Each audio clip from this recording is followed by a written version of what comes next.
হরিকথা বলার মতো যোগ্যতা তো আমার নাই, কারণ এই অধমের বদন দিয়ে হরিকথা শোভা পায় না। শুনেছি সাধু বৈষ্ণবের কৃপা হলে দু এক কথা বললে বলা যেতে পারে। তো এই কথাটা শ্রীমতী রাধারানী বললেন কি কহিব সখী পিয়ার কথা, কহিতে অন্তরে আমার লাগে ব্যথা। শ্রীমতী রাধারানী বলছে, কখন বলছে জানেন? বৃন্দাবনে দুই রকমের সখী দেখা যায়। কয় রকমের? দুই রকমের সখী দেখা যায়। একটা হচ্ছে স্বতন্ত্রী সখী, আর একটা হচ্ছে অন্তরঙ্গ সখী। স্বতন্ত্রী সখী কেমন জানেন? তারা আমাদের মধ্যে। শ্রীমতী রাধারানীর সখীদের দুটো ভাগ রয়েছে, একটা স্বতন্ত্রী, একটা হচ্ছে অন্তরঙ্গ। তো স্বতন্ত্রী সখী কেমন? বলছে আমাদের মধ্যে। আমাদের মতো কেমন করে গো? বলছে তারাও আমাদের মতো সংসার, তাদের স্বামী পুত্র সবাই রয়েছে। তারা কি করে জানেন? শ্রীমতী রাধারানীর কাছে প্রতিদিন জানে, প্রতিদিন। যেরকম আজকে আপনারা এসেছেন, প্রতিদিন আসছেন। কেমন করে এসেছেন গো? বলছে সংসারের সব কাজকর্ম তাড়াতাড়ি সেরে আপনারা হরিকথা শুনতে এসেছেন। তো শ্রীমতী স্বতন্ত্রী সখী শ্যামলা, অবলা, মঙ্গলা, এদের আমাদের মতো স্বামী পুত্র সবই রয়েছে। তো তারা সংসারের সব কাজকর্ম সেরে, গৃহের সব কাজকর্ম সেরে শ্রীমতী রাধারানীর কাছে আসে। রাধারানীর কাছে এসে রাধারানীর কাছে জিজ্ঞাসা করে, প্রশ্ন করে, রাধে, গত রজনীতে তুই যে পরাণবধূর সঙ্গে ছিলি, গত রজনীতে পরাণবধূর সঙ্গে তুই কি করলি আমাদেরকে একটু বলবি? সখীরা জিজ্ঞাসা করছে। শ্রীমতী রাধারানী মৃদু হাসলেন। শ্রীমতী রাধারানী মৃদু হেসে কি বলছে জানেন? বলছে, সখী রে, জানিস তোরা যেরকম হরিকথা শুনতে আসিস আমার বড় ভালো লাগে। আর আমি যে হরিকথা বলি না, আমারও হরিকথা বলতে বড় ভালো লাগে। কিন্তু জানিস সখী, জানিস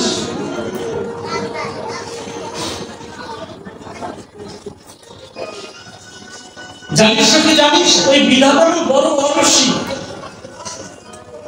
এতই অরসিক বিধাতা, বিধাতা না বড় নিষ্ঠুর রে সখী, বড় নিষ্ঠুর। সখী, সখী তুই কোন বিধাতার কথা বলছিস সখী? বলছে, জানিস সখী আমি কোন বিধাতার কথা বলছি? যে বিধাতা আমি সৃষ্টি করেছে না, সেই বিধাতা বড় অরসিক রে সখী। কেন সখী, কেন? বিধাতাকে তুই অরসিক বললি কেন? বলছে, বিধাতা অরসিক না হলে কি আমায় এমন করে সৃষ্টি করে? দেখুন, বলছে বিধাতা অরসিক না হলে কি আমায় এমন করে সৃষ্টি করে? কেন সখী, তোর কি হয়েছে বল? বলছে, সখী, যে বিধাতা আমায় সৃষ্টি করেছে না, সে আমায় ঠিক মতো সৃষ্টি করতে পারে না। কেন? বলছে, তোরা তো হরিকথা শুনতে আসিস, আমি হরিকথা বলতে বড় ভালো লাগে বেশি। কিন্তু জানিস ওই বিধাতা যে আমায় সৃষ্টি করেছে না, ওই বিধাতা মাত্র আমায় একটা মাত্র বদন দিয়েছে, মুখ দিয়েছে, আর দুটো নয়ন দিয়েছে। বল, এই দুই নয়ন দিয়ে আমি কৃষ্ণ বদন কি বা দর্শন করব?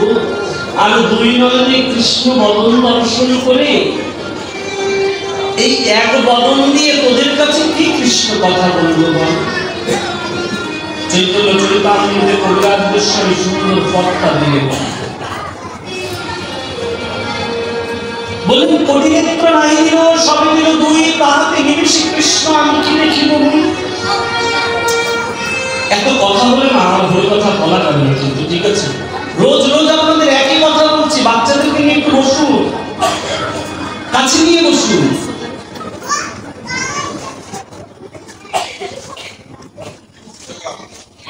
এত সুন্দর পরিবেশন করছি আর আপনারা চারিদিকে বাচ্চাদেরকে কাছে নিয়ে বসছেন না কেন? এই বাঙালি বড় কঠিন বাঙালি, এদেরকে ভালো মুখে বললে ভালো লাগবে না।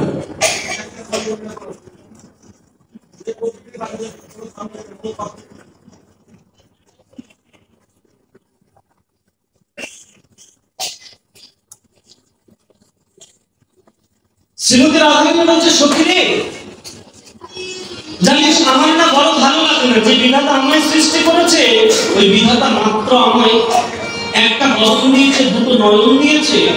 তাই কবিরাজ গোস্বামী লিখলেন, কোটি নেত্র নাহি দিল, সবে দিল দুই, তাহাতে নিমেষে কৃষ্ণ আমি কি দেখি বলুন। শ্রীমতী রাধারানীর ভাবে বহু সুন্দর যখন ভাবাকৃষ্ট হলেন, শ্রীমতী রাধারানীর ভাব নিয়ে বহু সখী বেশে শ্রীমতী রাধারানী যেরকম সখী আসলে সখীদের কাছে বলতো, তদ্রূপ গৌর সেইভাবে বলছে, জানিস জানিস জানিস, আমায় যদি বিধাতা কোটি নয়ন দিত, জানিস আমি কোটি নয়ন দিয়ে আমি কৃষ্ণ বদন দর্শন করতাম, আমি কোটি নয়ন দিয়ে কৃষ্ণ বদন দর্শন করে সখী আমি তোদের কাছে কৃষ্ণ গুণ কথা বলতাম। কিন্তু জানিস সখী, জানিস আমি এই দুই নয়ন দিয়ে কৃষ্ণ বদন দর্শন করে আমার মনের স্বাদ মেটে না রে সখী, আমার মনের আশা মেটে না। আমার কেন দিল না কোটি নয়ন? তাই তো ওই বিধাতা অবশ্যই। দেখুন, কথাটা বলার অর্থ হচ্ছে এটাই, শ্রীমতী রাধারানী কে ছিল জানেন?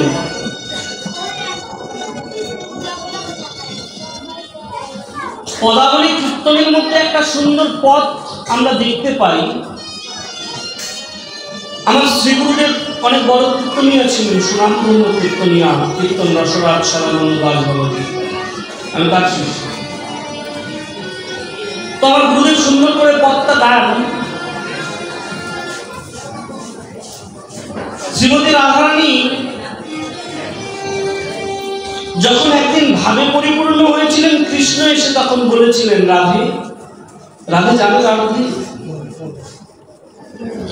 তোমারও লাগিয়া সাধের বৃন্দাবন করিলাম, তোমারও লাগিয়া সাধের মুরলী শিখিলাম। সখী হে আমার প্রাণ, হে শ্রীমতী রাধারানী, জানো রাধে জানো, আমি যে এই যে মধুর সুরে মুরলী বাদন করি না, বংশী বাদন করি, এটা আমি কারোর জন্য করি না রাধে, আমি কারোর জন্য এই বাঁশি বাজাই না রাধে, আমি শুধু তোমার জন্য এই বাঁশিটা বাজাই, আমি তোমার জন্য বংশী বাদন শিখেছি রাধে, শুধু তোমার জন্য। জানো রাধে জানো, এই যে তুমি যে মধুময় শ্রীরাম বৃন্দাবন দেখছো না, এই মধুময় শ্রীরাম বৃন্দাবন একমাত্র আমি তোমার জন্য তৈরি করেছি রাধে, আমি মধুময় শ্রীরাম বৃন্দাবন আর কারোর জন্য তৈরি করিনি রাধে। তোমার লাগিয়া সাধের বৃন্দাবন করিলাম, তোমার লাগিয়া রাধের সাধের মুরলী শিখিলাম। রাধে তুমি কে জানো? তুমি আমার জপ তপ, তুমি আমার নয়নের ধারা রাধে, তুমি আমার নয়নের ধারা। শুধু তুমি আমার নয়নের ধারা নয় রাধে, তুমি আমার তন্ত্র, তুমি আমার মন্ত্র রাধে, তুমি আমার জপ, তুমি আমার তপ, তুমি তো আমার সবকিছু। শ্রীমতী রাধারানীকে বললেন পরাণ বধূ, কৃষ্ণ বললেন রাধে সবকিছু তোমার জন্য তৈরি করেছি। যেই কৃষ্ণ কিনা রাধারানীকে ছাড়া এক মুহূর্ত থাকে না, রাধারানীও কৃষ্ণকে ছাড়া এক মুহূর্ত থাকে না। সেই রাধারানী কিনা বলছে যে সবসময় কৃষ্ণ দর্শন করছে, কৃষ্ণ দর্শন করেও শ্রীমতী রাধারানীর স্বাদ নিচ্ছে না। কৃষ্ণ বদন দর্শন করে শ্রীমতী রাধারানীর স্বাদ মিটছে না, বলছে আমায় যদি আরো নয়ন দিত, কোটি কোটি নয়ন দিত, তাহলে কোটি কোটি নয়ন দিয়ে আমি কৃষ্ণ বদন দর্শন করতাম। আমাদের বড় দুর্ভাগ্য। বড় দুর্ভাগ্য কি জানেন? আমরা শুনছি এখানে আজকে হরিকথা হবে, আমরা শুনছি এখানে কীর্তন হবে, তবু আমরা মন দিয়ে হরিকথা কৃষ্ণ কথা আস্বাদন করছি না। আমরা কৃষ্ণ চরণে, কৃষ্ণের কাছে মনটাকে দিতে পারি না। কৃষ্ণকে দিতে পারি না, তাহলে কেমন করে জানবো বলুন? কেমন করে ভালোবাসবো বলুন? হরিকথা শুনতে আসছি, বিভ্রান্তি হয়ে পড়ছি, চঞ্চল হয়ে পড়ছি। এদিকে মন চলে যাচ্ছে, ওদিকে মন চলে যাচ্ছে। মনটা যাওয়ার কারণটা কি জানেন? মনটা যাওয়ার কারণ হচ্ছে ভালোবাসতে পারি না। যদি ভালোবাসতে পারতাম তাহলে মনটা তাকেই দিয়ে দিতাম। কৃষ্ণ, আমি শুধু তোমার, আমি আর কারো নয়। কৃষ্ণ, আমি শুধু তোমার, আমি আর কারো নয়। কৃষ্ণ, ভালোবেসেছেন কোনদিন? প্রেম করেছেন? হাত তুলুন তো, কে কে প্রেম করেছে? কেউ প্রেম করেন নাই? কেউ করেন নাই? প্রেম বলতে তো ওই প্রেমের কথা বলি নাই। মাকেও ভালোবাসেন নাই, বাবাকেও ভালোবাসেন। কজন বেসেছেন? মা বাবাকে কজন ভালোবেসেছেন? একটু হাত তুলুন। এই কয়জন নাকি? সবাই। হাতে ব্যথা হয়েছে? আচ্ছা, ভালোবাসুন। যদি এই কথাগুলো বলা উচিত নয়, তবু বলতে হচ্ছে। একটা আধুনিক গানের মধ্যে একটা লাইন আছে, ভালোবাসার মতো ভালোবাসলে তারে কি গো ভোলা যায়, তাই না? গানটা হয়, বলছে যদি ভালোবাসার মতো তাকে যদি ভালোবাসা যায়, তাহলে কোনোদিন তাকে ভোলা যায় না। তো জীবনে যদি কেউ যদি প্রেম করে থাকেন, ভালোবেসে থাকেন, দেখবেন ভালোবাসার কতটা মাহাত্ম্য রয়েছে। দেখবেন অল্প বয়সের ছেলে মেয়ে যারা যারা একটু প্রেমে পড়ছে, সে যদি বলে সকাল 8টার সময় রাস্তা দিয়ে যাব, ভোর 6টার সময় 5টার সময় সে রাস্তায় দাঁড়িয়ে থাকবে, 2 ঘন্টা পার হয়ে যাবে, ঘড়ির দিকে তাকাবে, বলবে সবেমাত্র আসলাম, এই বুঝি আসবে। হয়তো 8টা বলেছিল, 9টা পার হয়ে গেছে, আসতে পারেনি। মনে মনে চিন্তা করছে, এই তো কিছুক্ষণ হলো দাঁড়ালাম, আর একটু দাঁড়াই না, এখনই হয়তো আসবে। কেন জানেন? 3 ঘন্টা দাঁড়িয়ে থাকলো, তবুও বিরক্ত হলো না, কষ্ট হলো না। কারণ ওই পুরুষটা মনে মনে চিন্তা করছে, সে আমার সর্বস্ব, সে আমার সবকিছু। তাকে দূর থেকে দর্শন করেই না নয়নের ব্যথাটা জুড়িয়ে যায়, মনের মধ্যে কেমন যেন আনন্দ হয়। হয় না? ভালোবাসার মানুষকে দেখতে আনন্দ হয় না? কেন আনন্দ হয়? বলছে আমি সবকিছু তাকে দিয়ে দিয়েছি, আমার বলতে কিচ্ছু নাই। তো এইভাবে কৃষ্ণকে কেউ কোনোদিন ভালোবেসেছেন? কোনোদিন তো কৃষ্ণকে ভালোবাসেন নাই, কোনোদিন কৃষ্ণকে আপন করে নিতে পারেন নাই। কৃষ্ণকে সারা জীবন ধরে শুধু দূরে সরিয়ে দিয়েছেন, মাটির বিগ্রহ মনে করে তাকে দূরে সরিয়ে রেখে দিয়েছেন। কৃষ্ণকে আপন করুন। কৃষ্ণ, তুমি আমার, আমি তোমার, তুমি বিনে এই জগতে আমার আর কিছু নাই। এইভাবে তো ভালোবাসতে পারি নাই। আমরা কি করেছি? সবাই বলছে, পাঠকরা বলছে, বড় বড় কীর্তনিয়া বলছে, কি বলছে? বলছে কৃষ্ণ আর কিছু চায় না, একটা তুলসী পত্র আর 1 গ্লাস জল দিলেই হয়ে গেল। বাবা, ওটা তার জন্য। কার জন্য জানেন? বলছে যার কিছু নাই তার আমি আছি, যার কিছু নাই তার আমি আছি। জগন্নাথ বলেছিল একটা লীলার মধ্যে। তো তথাপি যে ভক্ত অনেক কাঙাল, দরিদ্র, যার কিচ্ছু নাই, সে যদি একটা তুলসী পত্র আর একটা জল দিয়ে গোবিন্দকে নিবেদন করে, গোবিন্দ আমার কোনো কিছু দেওয়ার সামর্থ্য নাই, গোবিন্দ তুমি এটা গ্রহণ করো, গোবিন্দ সেটাই গ্রহণ করে। আর আমার তো বাবা অনেক কিছু আছে, অর্থ আছে, সম্পদ আছে, আমিও যদি মনে মনে চিন্তা করি গোবিন্দকে একটা তুলসী পত্র দেবো, এক গ্লাস জল দেবো, একটু চিনি কিনে দেবো, একটু বাতাসা কিনে দেবো, ব্যাস হয়ে গেল। গোবিন্দ তোমাকে সবকিছু দিয়ে দেবে? সারা জীবন ধরে মন্দিরে একবারও গেলে না, যখন প্রার্থনা হয় তখন মন্দিরে গেলে না, যখন আরতি হয় তখন মন্দিরে গেলে না, কিন্তু যখন তোমার বিপদগ্রস্ত হয়ে গেল তখন তুমি দৌড়ে চলে এসে গোবিন্দের কাছে ভিক্ষা চাইছো। গোবিন্দ, আমি তোমার জন্য সারা জীবন ধরে কত ডেকেছি, তুমি কিনা আমাকে শেষ বেলাতে এসে এমন করে দুঃখ দিলে।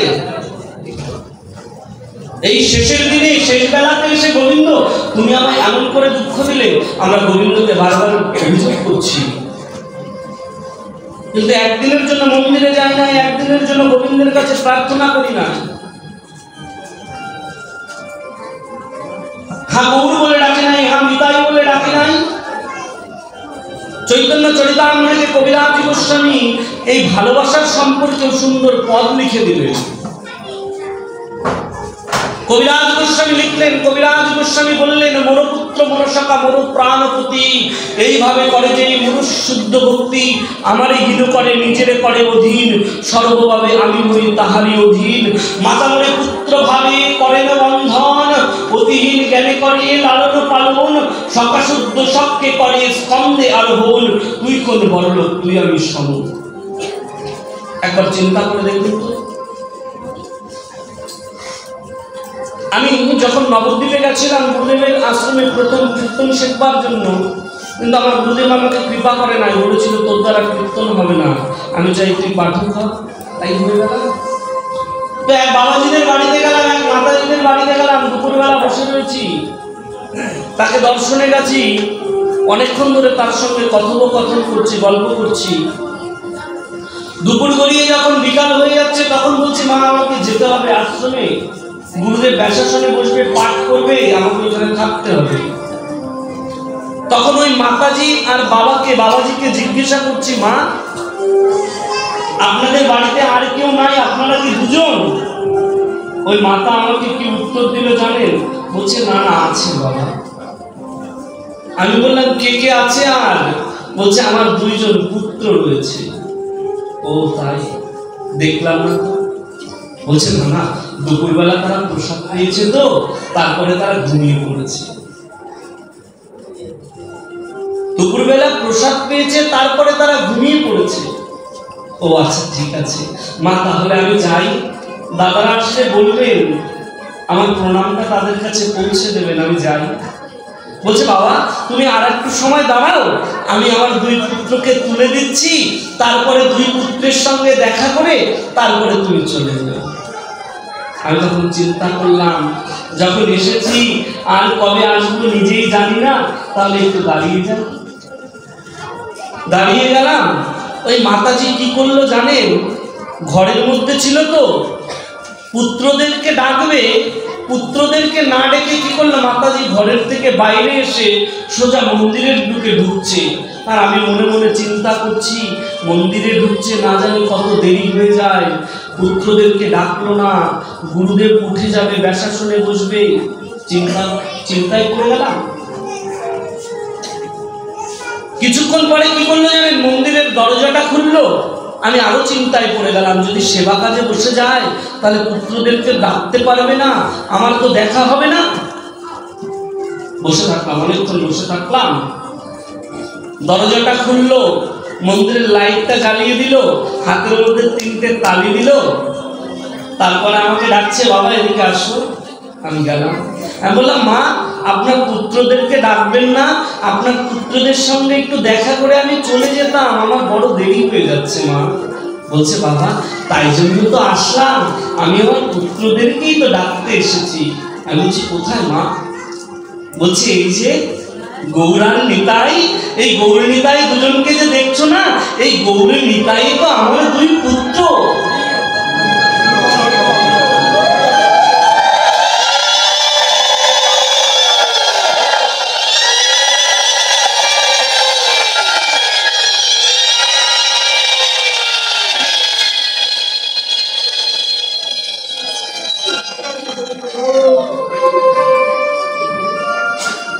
বলছে গৌরীতায় আমার দুই পুত্র। দেখুন ভালোবাসাটাকে কত গভীরে নিয়ে গেছে। একবারের জন্য বাড়ি গিয়ে তো জিজ্ঞাসা করি না আমার গৌরকে কি দিয়েছো, আমার নিতাই কিছু খেয়েছে কিনা, আমার গোপালকে কি দিয়েছো, গোপাল না খেয়ে ঘুমিয়ে পড়েছে কিনা। বাড়ি গিয়ে একটিবারের জন্য জিজ্ঞাসা করি না। কি জিজ্ঞাসা করি? সুইটি খেয়েছে কিনা, বিউটি খেয়েছে কিনা, তাই জিজ্ঞাসা করি। নিজের পুত্রদের কথা জিজ্ঞাসা করছি, কন্যাদের কথা জিজ্ঞাসা করছি, কিন্তু যার জন্য কন্যা পুত্র সুখে রয়েছে, স্ত্রী সুখে রয়েছে, সেই গৌরের কথা জিজ্ঞাসা করি না, সেই নিতাইয়ের কথা জিজ্ঞাসা করি না। ভগবান বললেন আমারে হীন করে নিজেরে করে অধীন, সর্বভাবে আমি হই তাহারই অধীন। মাতামরে পুত্র ভাবে করে না বন্ধন, অতিহীন জ্ঞানে করে লালন পালন। ভগবান বলছে মা যশোদাকে কতবার বিশ্বরূপ দর্শন করানোর চেষ্টা করেছি, একবার তো মৃত্তিকা ভক্ষণ করে বিশ্বরূপটা দেখিয়ে দিলাম, মুখের মধ্যে ব্রহ্মাণ্ডকে দেখিয়ে দিলাম। মা যশোদা কি করলো? ভগবানের মুখের মধ্যে ব্রহ্মাণ্ড দর্শন করে ওইখানে একটা চিৎকার দিয়ে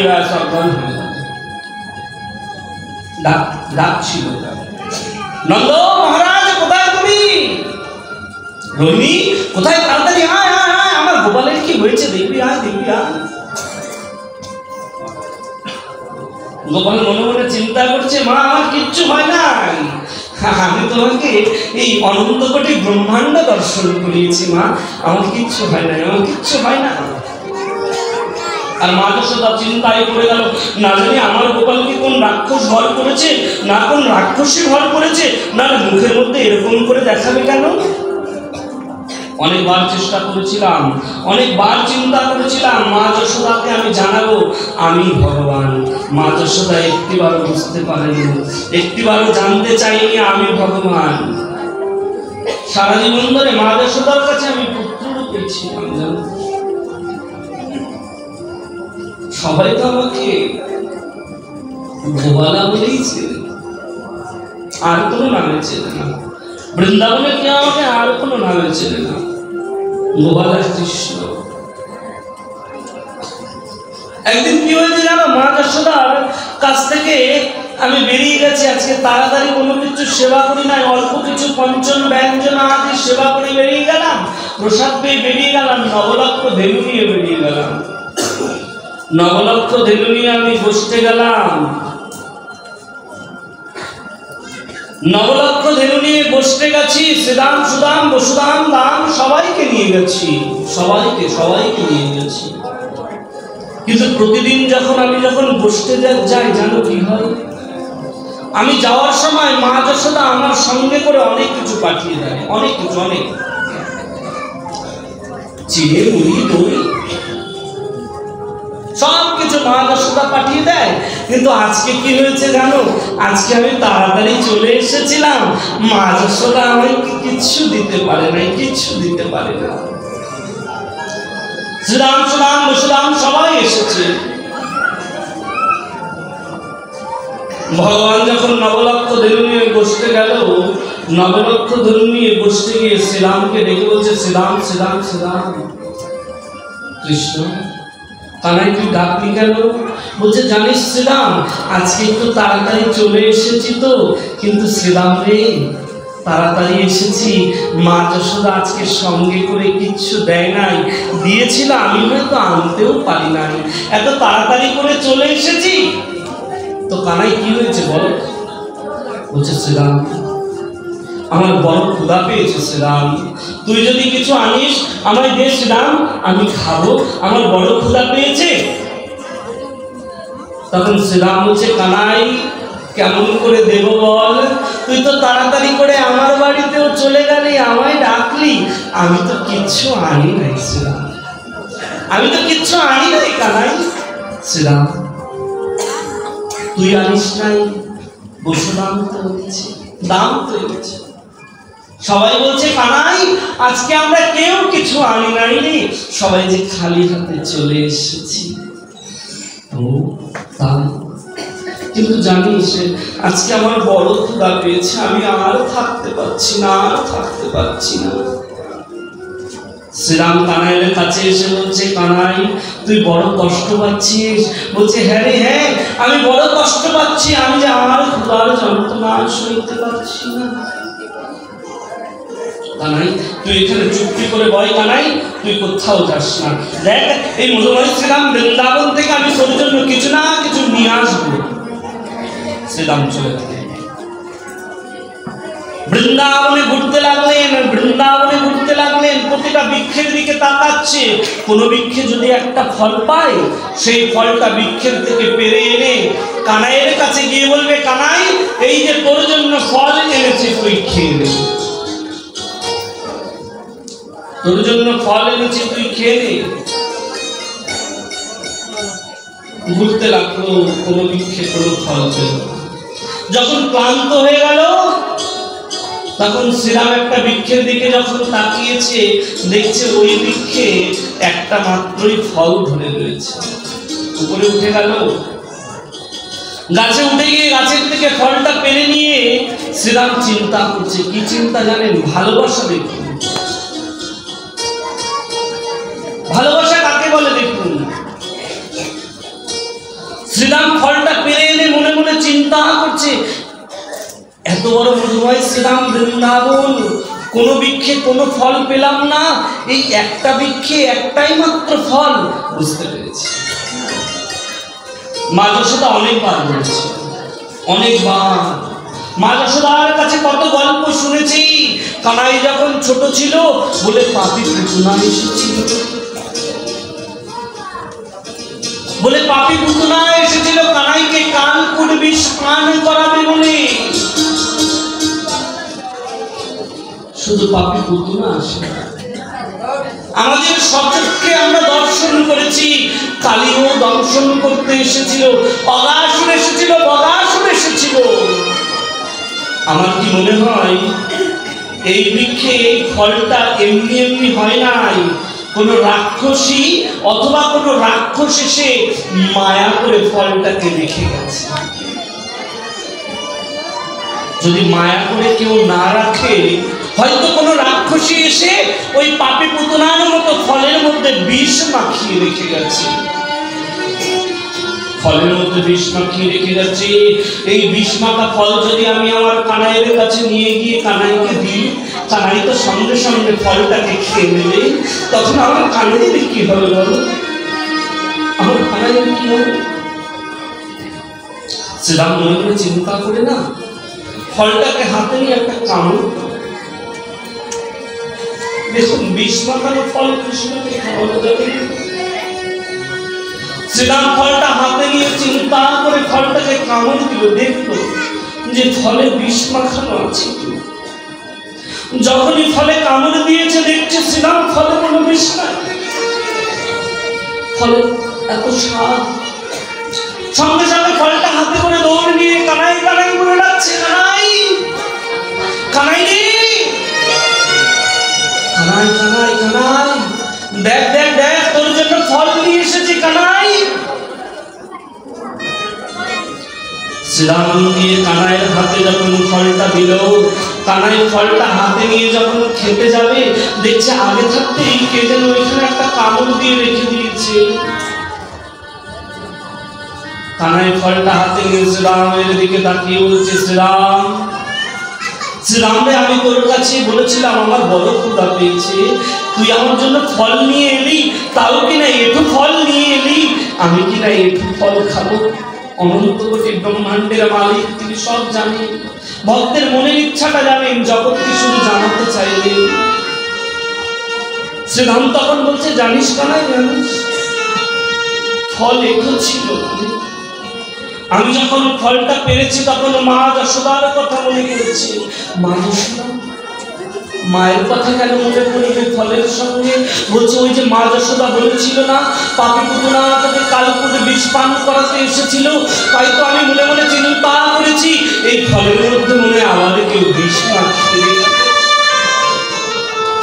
তাই কানাই কানাই কানাই কানাই কানাই, আমি ফলটা খেয়ে দেখেছি ফলে বিষ মাখানো আছে কিনা।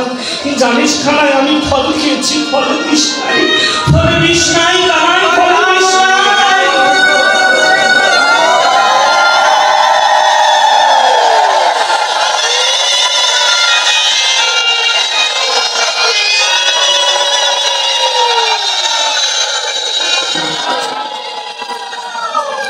ভগবানের নয়ন দিয়ে দরদর করে জল করছে। আর শ্রীরামকে বলছে, শ্রীরাম তুই আমায় এত ভালোবাসিস। শ্রীরাম বলছে, কানাই তুই যে আমাদের নয়নের মন্দির, নয়নের মন্দির, তুই না থাকলে কার সঙ্গে বসতে আসবো বল? তুই না আসলে আমরা কার সঙ্গে বসতে এসে নবলক্ষ ধরে নিয়ে আমরা খেলা খেলব? তোর যদি কিছু হয়ে যায় আমরা যে আরো বাঁচবো না, কানাই আমরা আর বাঁচবো না। শ্রীরাম তুই আমাকে এত ভালোবাসিস? হ্যাঁ রে কানাই, আমরা তোকে এত ভালোবাসি, কিন্তু জানিস কানাই ফলটা আমি খেয়েছি কেন? আমি জানতাম আমার যদি কিছু হয়ে যায়, ওই বিষ মাখানো ফল খেয়ে আমার যদি কিছু হয়ে যায়, আমার কানাই আমাকে ঠিক বাঁচিয়ে তুলবে। কিন্তু আমার কানাইকে কিছু হয়ে গেলে, আমার কানাইকে যে আমরা বাঁচাতে পারবো না। আমার কিছু হয়ে গেলে আমার কানাই আমাকে ঠিক বাঁচিয়ে তুলবে। এটাই ভালোবাসা, এটা প্রেম। ভালোবেসেছি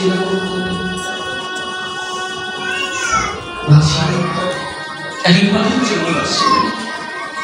কৃষ্ণ বলে কৃষ্ণের জন্য কাঁদি নাই, ঠাকুর বলে কাঁদি নাই, রাধারানী বলে কাঁদি নাই। রাধারানী তুমি করুণা করো,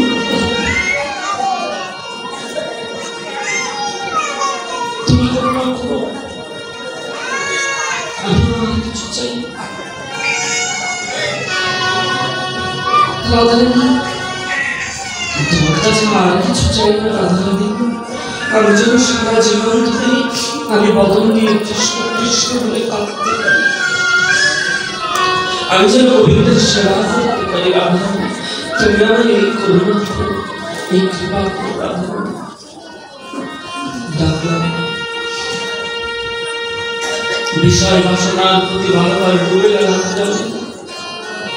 বিষয় বাসনার প্রতি বারবার ডুবে গেলাম, আসক্ত হয়ে গেলাম। চিন্তা করলাম ধন আমাকে সব দেবে, সুখ দেবে, কিন্তু জানেন ধন সুখ দিল না। চিন্তা করেছি, অর্থ জমিয়েছি, ব্যাংকে অর্থটাকে রেখে দিয়েছি, হয়তো বৃদ্ধ হয়ে গেলে এই অর্থ আমার কোনো কাজে দিবে। গোবিন্দের কৃপায় এমন একটা ব্যাধি দিয়ে দিল, সারা জীবনের যে অর্থ সঞ্চয় করে রাখলাম সব অর্থটা ওই ব্যাধিতেই শেষ হয়ে গেল, আর অর্থকে আমি ধরে রাখতে পারিনি। জানেন এক রাজা ছিল, রাজা মনে মনে চিন্তা করলো কি জানেন? রাজা মনে মনে চিন্তা করলো মৃগয়ায় যাবো আমি, মৃগয়ায় গিয়ে পশু পাখি শিকার করবো, হরিণ শিকার করবো। রাজা ডাক দিল 5 জন প্রহরীকে, ডাক দিল প্রহরী, প্রধান 5 জন প্রহরী এসে হাজির হয়ে দাঁড়িয়ে রয়েছে। রাজামশাই আপনি আমায় ডেকেছেন? হ্যাঁ তোমাদেরকেই ডেকেছি। কি আদেশ বলুন? বলছে আমি বনে যাব হরিণ খেলা খেলতে, আমার সঙ্গে তোমরা যাবে।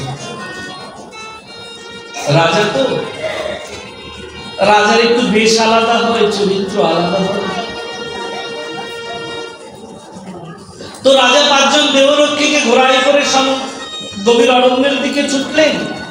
সঙ্গে 5 জন দেহরক্ষী গেল, কিন্তু গভীর অরণ্যের মধ্যে আর প্রবেশ করতে পারছে না, আর প্রবেশ করতে পারছে না। কারণ অরণ্য তো, রথটা তো আর গভীর অরণ্যের মধ্যে প্রবেশ করতে পারবে না, তাই না? ঘোড়ার রথ। তখন রাজা কি করলো, রথের থেকে নেমে গিয়ে ঘোড়াগুলোকে একটা গাছের সঙ্গে বেঁধে রেখে 5 জন দেহরক্ষীকে বলছে চলো আমার সঙ্গে চলো, গভীর অরণ্যের মধ্যে যাব, গভীর অরণ্যের মধ্যে গিয়ে আমরা হরিণ খেলা খেলবো। আস্তে আস্তে করে যখন গভীর অরণ্যের মধ্যে প্রবেশ করলো, গভীর অরণ্যের মধ্যে প্রবেশ করা মাত্রই কি হলো জানেন? হুট করে কোথা থেকে কয়েকজন দস্যু এসে রাজার সঙ্গে সঙ্গে চোখটাকে বেঁধে দিল। রাজার চোখটাকে বেঁধে রাজার হস্তটাকে বন্ধনে ফেলে দিল। ওই যে 5 জন দেহরক্ষী এসেছিল, 5 জন দেহরক্ষীকেও ওই দস্যুরা বধ করে দিল, মেরে দিল। রাজা তো সর্ব অঙ্গে মণিমুক্তার বসন করে রয়েছে, হার পরিধান করে রয়েছে। ওই যে দস্যু এসেছিল 1 জন 2 জন দস্যু না, 6 জন দস্যু এসেছিল। 6 জন দস্যু এসে রাজার থেকে মণিমুক্তার হার সবকিছু কেড়ে নিয়ে গেল। জানেন, সবকিছু কেড়ে নিয়ে গেল। রাজার থেকে সবকিছু কেড়ে নিয়ে রাজাকে কি করলো? একটা অন্ধকার কূপের মধ্যে ধাক্কা দিয়ে ফেলে দিল। অন্ধকার কূপের মধ্যে ধাক্কা দিয়ে ফেলে দিল। রাজা অন্ধকার কূপের মধ্যে পড়ে গেল। ওই অন্ধকার কূপের মধ্যে রাজা পড়ে গিয়েছে। মুখের বন্ধনটা যখন খুলে গেল, অর্থাৎ মুখটাও তো বেঁধে রেখে দিয়েছিল, চোখ বেঁধে রেখে দিয়েছিল, হাত বেঁধে রেখে দিয়েছিল, মুখের বন্ধন যখনই খুলে গেল, রাজা তখন জোরে জোরে চিৎকার করতে লাগলো, তোমরা কে কোথায় আছো? আমার কণ্ঠ শুনতে পাচ্ছ? আমায় বাঁচাও, আমায় বাঁচাও, আমি বড় সংকটে পড়েছি। এই সংকট থেকে আমাকে কেউ মুক্ত করো, আমাকে কেউ মুক্ত করো। গভীর অরণ্যের মধ্যে কেউ তো নাই, কেউ রাজার ডাক শুনছে না। কিন্তু ওই গভীর অরণ্যের মধ্যে একজন ছিল, এক সাধু বসে গভীর অরণ্যের মধ্যে ধ্যান করছে। ধ্যান সাধনা করতে করতে সাধু শুনতে পেল কে যেন চিৎকার করে ডাকছে, আমায় বাঁচাও, আমায় বাঁচাও। সাধু সঙ্গে সঙ্গে ধ্যান ভঙ্গ করে শব্দের অনুসরণ করতে করতে ওই যে রাজাকে অন্ধকার কূপের মধ্যে ফেলে দিয়েছে ওইখানে পৌঁছে গেল। ওইখানে পৌঁছে গিয়ে রাজাকে অন্ধকার কূপের থেকে টেনে হেঁচড়ে তুলল সাধু। যখনই রাজাকে তুলেছে, রাজার হাতের বন্ধনটাকে খুলে দিল, চোখের বন্ধনটাকে খুলে দিল। কৃপালু সাধু তখন রাজাকে জিজ্ঞাসা করছে, কে তুমি? বলছে, আমি কে জানেন? আমি হচ্ছে এই যে রাজ্য আছে না, আমি এই রাজ্যের রাজা। তাহলে এই গভীর অরণ্যের মধ্যে আর বলবেন না, আমি 5 জন দেবরক্ষী সঙ্গে করে নিয়ে এসেছিলাম। কোথা থেকে 6 জন দস্যু এসে আমার 5 জন দেবরক্ষীকে বধ করে আমার থেকে মণিমুক্তা যা যা ছিল সব কিছু কেড়ে নিয়ে গেল। সব কিছু কেড়ে নিয়ে আমাকে অন্ধকার কূপের মধ্যে ফেলে দিল। ও তাই তাই তাই, হ্যাঁ হ্যাঁ, আমাকে অন্ধকার কূপের মধ্যে ফেলে দিয়েছে। আচ্ছা ঠিক আছে, তুমি তো এখন মুক্ত হয়ে গেছো, এই রাস্তা দিয়ে তুমি তোমার গন্তব্যস্থলে পৌঁছে যাবে। কেমন করে গন্তব্যস্থলে পৌঁছাবে? রাস্তা চেনে না। তখন রাজা তখন সাধুকে বলছে, হে মুনিবর, আপনি আমাকে কৃপা করুন, আমি রাস্তাটা চিনি না। আপনি যদি কৃপা করে আমাকে সঠিক গন্তব্যস্থলে পৌঁছে দেন তাহলে আমার আর অসুবিধা হবে না। কৃপালু সাধু, জানেন, সাধুরা সঙ্গে সঙ্গে রেগে যায়, আবার সঙ্গে সঙ্গে দয়াবান হয়ে যায়। এটাই সাধুর চরিত্র। দয়াশীল সাধু তখন রাজাকে সঙ্গে করে নিয়ে রাজার গন্তব্যস্থলে পৌঁছে দিল। বাবা, এটা কোন রাজ্যের গল্প বলছিল? এটা কোন রাজ্যের গল্প বলছি? এটা আমি আমার রাজ্যের গল্প বলছি। আমার রাজ্যের রাজাকে জানেন? আমার রাজ্যের রাজাকে, আমার রাজ্যের রাজা আমি স্বয়ং নিজে। আচ্ছা, আমি যদি রাজা হই তাহলে 5 জন দেবরক্ষী কে গো? বলছে 5 জন দেবরক্ষী আর কেউ নয়, 5 জন দেবরক্ষী আমার পঞ্চ ইন্দ্রিয়, চক্ষু, কর্ণ, নাসিকা, জিহ্বা, ত্বক, এরা সবসময় আমার দেখভাল করছে। আচ্ছা, গভীর অরণ্যতে গেলাম। গভীর অরণ্যটা কোথায়? বলছে গভীর অরণ্যটা বেশি দূরে নয়, তুমি যে সংসারের মধ্যে রয়েছো এই সংসারটাই তো একটা গভীর অরণ্য। এই গভীর অরণ্যের মধ্যে যখন তুমি পড়ে গেলে, দেখবে 6 জন দস্যু এসে তোমাকে কুড়ে কুড়ে খাচ্ছে। 6 জন দস্যুকে বলছে, 6 জন দস্যু হচ্ছে ষড়রিপু। কাম, ক্রোধ, লোভ, মোহ, মদ, মাৎসর্য, এই ষড়রিপু চাহিদার দংশনে তোমাকে বারবার দংশন করছে। আচ্ছা, কৃপালু সাধুটাকে বলছে, কৃপালু সাধু আর কেউ নয়, কৃপালু সাধু হচ্ছেন শ্রী গুরুদেব। শ্রী গুরুদেব কৃপা করে গভীর অরণ্য সংসারের মধ্যে এসে প্রবেশ করলেন। সংসারের মধ্যে গুরুদেব এসে প্রবেশ করে গুরুদেব কৃপা করলেন, গুরুদেব মন্ত্র দিলেন। গুরুদেব তখন বললেন, বাবা, তোর আর কিছু চাই না, তুই এই মন্ত্র জপ কর, তুই এই নাম জপ কর, তুই নামকে আশ্রয় করে থাক, দেখবি নাম তোকে উদ্ধার করে দেবে। রাধে রাধে। তুমি বলতো